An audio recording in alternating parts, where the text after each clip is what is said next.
Alan, ano ang status ngayon dyan sa dalawang barangay na yan? Matindi ba ang iniwang pinsala ng bagyo?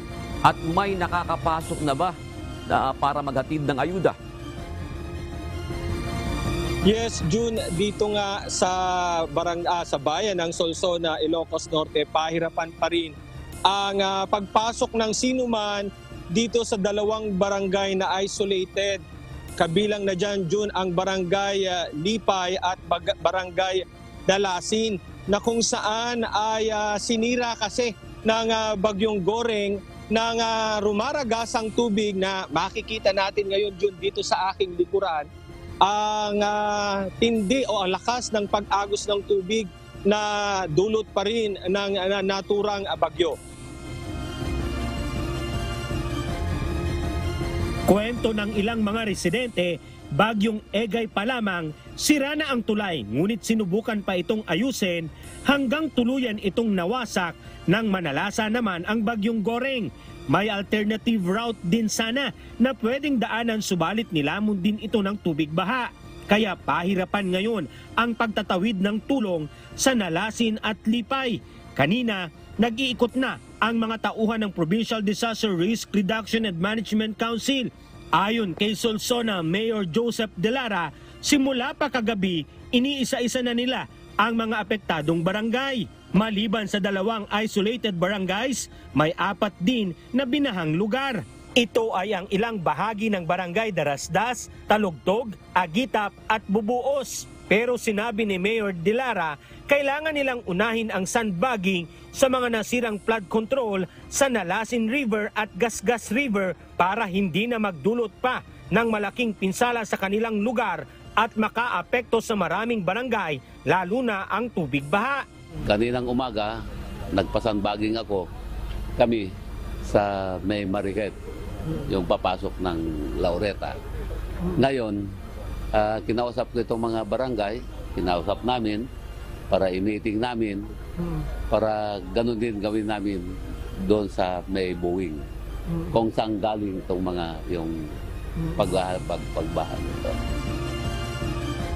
June, kanina nga ay nakausap natin si Mayor Joseph De Lara kung saan sinabi rin niya na ngayon hanggang sa kasalukuyan ay hindi pa ibinababa ang deklarasyon ng state of calamity dito sa bayan ng Solsona, maging sa buong Ilocos Norte noong pang bagyong Egay. Kaya ibig sabihin, June, yung calamity fund ng local government unit ng Solsona, maaari pa rin nilang gamitin, ipagpatuloy hanggang sa mga apektado ng bagyong Goreng. June. Ilan bang mga pamilya ang isolated dyan sa dalawang barangay na yan?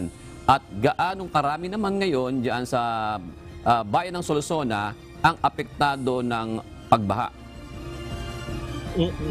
June, according na rin sa impormasyon na binigay natin mula ng ibinigay sa atin mula sa Provincial Disaster Risk Reduction and Management Office ng Ilocos Norte, aabot sa 200 hanggang 300 ang pamilyang apektado dito sa dalawang barangay. Maliban doon, June, meron pang 4 na barangay na kung saan ang ilang lugar sa kanila o yung may mga partial area sa kanila nalubog din sa baha. Kabilang na nga dyan, June, yung Barcelona, Darasdas at gayon din ang Agitap at maging ang Talugtog.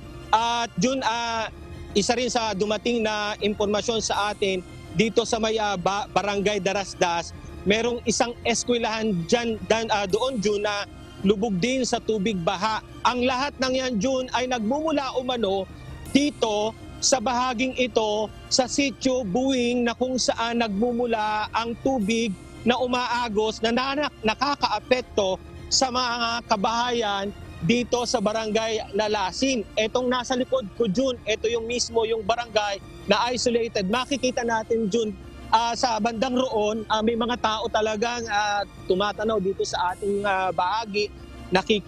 Siguro gusto rin alamin kung anong nangyayari dito. Pero June, gustuhin man natin silang kausapin, kaya lang talagang wala pang paraan para puntahan ang lugar na yon, June. Ibig sabihin, mataas pa rin yung tubig na yan, malalim yung ilog na yan, Alan. At papaano yung pangangailangan ng mga nasa kabilang ibayo yan sa mga barangay na yan, Alan? June, bukas susubukan ng local government unit, gayon din kabilang na rin dyan ang PDRRMC na pasukin ang barangay na ito. Kanina nga, June, nakita natin sa kanilang pag-iikot, maliban doon sa mga heavy equipment na gamit, meron din silang sakay-sakay na metal boat na pwedeng gamitin kung sakaling huhupa na yung malakas na pagragasa ng tubig. Kasalukuyan kasi doon, kung makikita natin dito sa likuran, talagang mula doon hanggang doon sa may dulo sa kabila, malakas pa rin yung pag-agos ng tubig, in which delikado pa rin sa mga kababayan natin o kung sino man na magtatangkang tumawid dito sa tulay na to. June. Alan, kung bukas, ganyan pa rin kalakas ang agos ng tubig dyan sa ilog at medyo hindi naman malakas ang ulan, pwede ba silang mag-request na sa national government ng airlift ng mga kailangan nilang ayuda para sa mga barangay na yan? June, hindi pa natin nakakausap ang si Mayor patungkol doon sa bagay na yon. Ang tangi lang binitawan ni Mayor kanina na susubukan nila lahat ng paraan para maabot ng tulong itong bayan ng Nalasin, maging ang barangay Nalasin, and ang barangay Lipay, na kung saan ito nga yung barangay June na isolated ngayon. Alright, maraming salamat Alan Manansala, nagulat ng live mula sa Solsona, Ilocos Norte.